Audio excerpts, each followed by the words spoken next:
Now, Ghanaian PhD students in the United Kingdom have suspended a planned 2-day demonstration over unpaid tuition fee, stipends, and delayed renewal letters that assurances from Ghana's High Commissioner to the UK.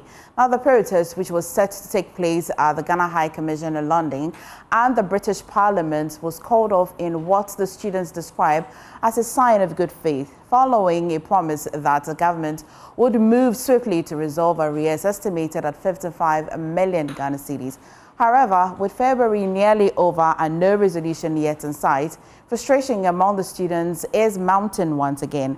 And the students warn patience is running out with deportations, withdrawals from universities, and reliance on food banks already becoming a harsh reality. Now, joining me on Zoom this afternoon is Prince Komla Bansa, President, UK PhD cohort, PhD candidate, University of Lincoln, England. And we also have Frank, who is also Vice President for UK PhD cohort and PhD student of the University of Birmingham. Gentlemen, thank you for joining us this afternoon.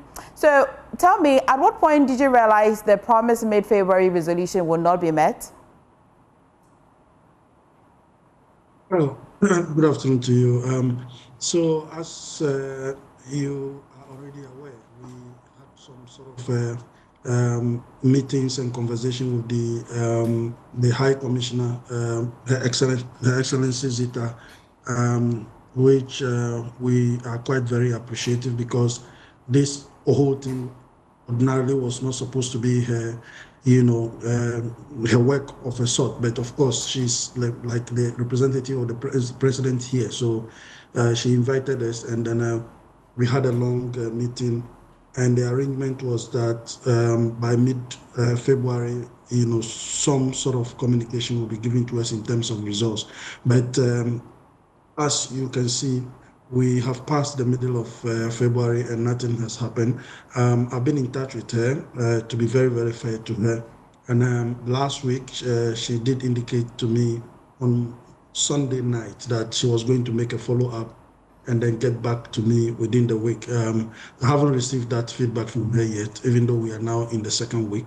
But as you said, you rightly said, the patience of the students are, running out. And because before I came onto the show, I had to dive into a meeting with the Vice Chancellor of my school, because one of the students have just been withdrawn. And I wanted to see how things can be reversed. But unfortunately, they explained to me that the government have not made payment towards his school fees, so they are unable to allow him to proceed. So it's a cascading problem that other schools, and as I'm telling you, yesterday I've received call from both undergraduate, masters. Some of them send me their details about how they've been withdrawn. Let me just make this point clear again, that as I constantly speak to you guys, we appreciate the fact that the High Commissioner is moving to get the issue addressed, but not all the issues that borders directly on immediate release of funds. So we have issues like the renewal letter. So as you realize, last year, September was the beginning of the academic years. With the PhD students, every year for the 3 or 4 years that you'll be doing the PhD, you require a renewal letter. The GSS is supposed to provide this letter so the students can then re-enroll. But as it stands now, since last year till now, none of the students have been given these letters. And so which means that technically the students that are sponsored by the Ghana Scholarship Secretariat, since last year, September till now, there is no guarantee that they are still in schools. So with the PhD, it means that they are not, Prince, let me go to Frank as well, and let me take his thoughts on. So you say that an estimate of 55 million is what you need. Let me know, which one is the most important, the renewal letters? And if so, is it dependent on the fee that you would pay? Which one is the most pressing need for you as PhD students? Frank, if you can hear me, kindly unmute.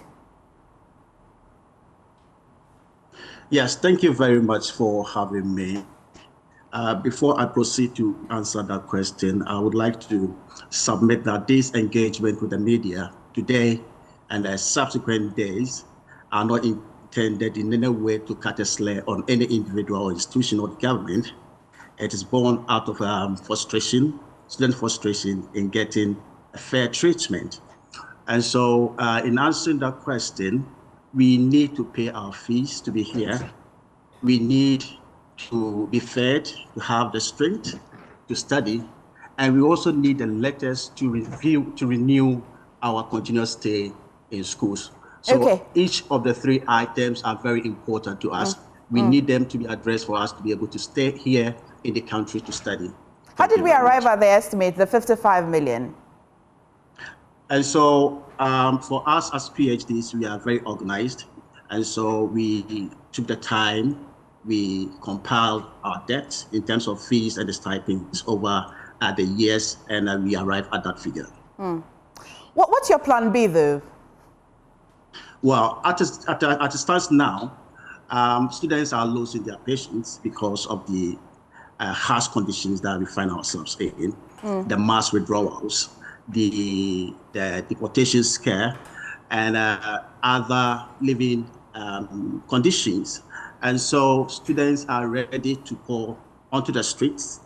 And so this is an information that we're serving to government, that students are ready to demonstrate if government do not heed to the call that we are making today. Okay, Frank, thank you. But Prince, quickly before I end this conversation, are you at least considering, would you nest the idea of suspending your studies and returning to Ghana if the situation is not resolved? I mean, there has been some casualties already in terms of that particular step. So as I speak, some of the students are actually in Ghana because they can no longer continue. About how many out of how many?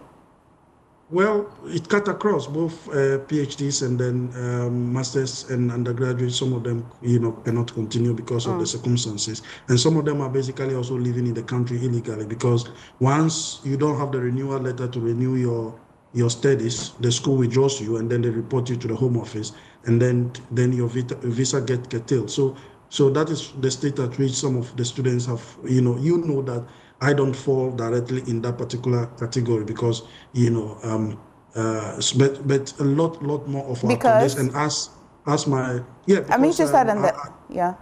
Yes, so I'm owed stipend, but I'm not owed school fees because my school fees was paid 2 years ago. Okay. And I'm and almost done with the course as well. But as my vice president has said, we had a committee that was set in place to examine the next way forward because the the reason why the demonstration was taken off was because of the High Commissioner's plea. And the committee is completely independent, and we are just, executives of the committee, and they have already made their proposal. Okay. I think that what is going to happen could become quite very, very embarrassing in terms of diplomacy. So we are, as executives, drawing the attention of the government that if they can act immediately, then all of us will be happy.